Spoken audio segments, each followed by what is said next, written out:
ఉన్నప్పటికీ ఈరోజు దానికి తప్పకుండా ప్రభుత్వ యంత్రాంగం ప్రభుత్వమే నేరుగా స్పందించడం జరిగింది. 3 రోజుల కిందట కూడా మనం మినిస్టర్ గారులను కానివ్వండి, లేకపోతే ఉన్నత అధికారులు ఎవరైతే ఎండోమెంట్ శాఖకు సంబంధించిన వారందరికీ కూడా కలవడం జరిగింది, వాళ్ళని బ్రీఫ్ చేయడం జరిగింది.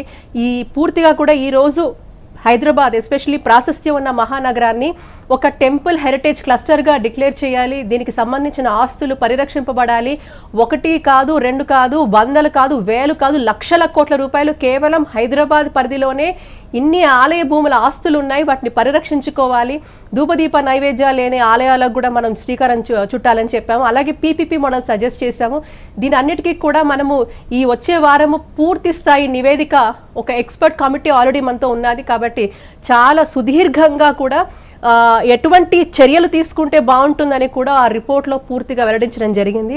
ఇది ఒక చక్కటి డెలిబరేషన్స్ జరిగాయి. చాలా సుముఖంగా ప్రభుత్వ అటు మంత్రివర్గం నుంచి అటు అధికారులు చాలా సుముఖంగా వారు స్పందించడం ఇది నిజంగా హర్షించాల్సిన విషయం.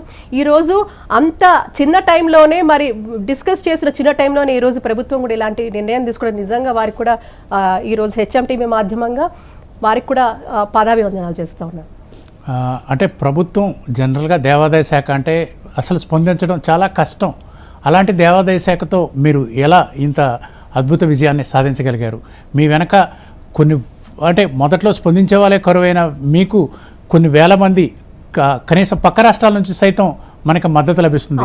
ఆంధ్రప్రదేశ్ నుంచి, కర్ణాటక నుంచి, మహారాష్ట్ర నుంచి ఎంతో మంది భక్తులు మనకి, ఉత్తరప్రదేశ్ నుంచి ఇట్లా దేశమంతా కదిలి వస్తుంది. హిందూ బంధువులంతా మన వెనకే ఉన్నారనే ధైర్యం మీకు కల్పించారు. ఇది ఎలా సాధ్యమైంది మీకు? ఇది సాధ్యం సుసాధ్యం మన చేతుల్లో ఏం లేదు వంశీ గారు. ఇది కేవలం నేను చెప్పేది ఏంటంటే కేవలం ఇప్పుడు హెచ్ఎంటీవీని భగవంతుడు ఎంచుకున్నాడు, మనందరినీ ఎంచుకున్నాడు స్వామి. కాబట్టి మిమ్మల్నైనా నన్నైనా ఎవరైనా జాగో ఈ ప్రయాణం చేసిన ప్రతి ఒక్కరిని ఇందులో వచ్చి మాట్లాడే వక్తలను సైతం ఆ పరమాత్ముడు ఎంచుకున్నాడు. కాబట్టి మరి ఎవరైతే ఇందులో భాగస్వామ్యం అయ్యారో అదంతా మనం అంతా అదృష్టవంతులు అంటాం. ఇది ఒక సమూహంగా ఏదన్నా అంటారు చూసారా, 1000 అడుగుల ప్రయాణం ఒక అడుగుతో మొదలైనట్టు ఒక అడుగుతో మొదలు పెట్టాం. కానీ ఈరోజు వేల మంది మనతో నడుస్తున్నారు అంటే ఆ ఒక్క కార్యాచరణలో శక్తి ఉంది, నిబద్ధత ఉంది, నిస్వార్థం ఉంది, అకుంఠిత దీక్ష ఉంది. ఇవన్నీ మనలో ఉన్నాయి. పరమాత్ముడు మనకు ఆ ప్రేరణ ఇస్తూనే ఉన్నాడు.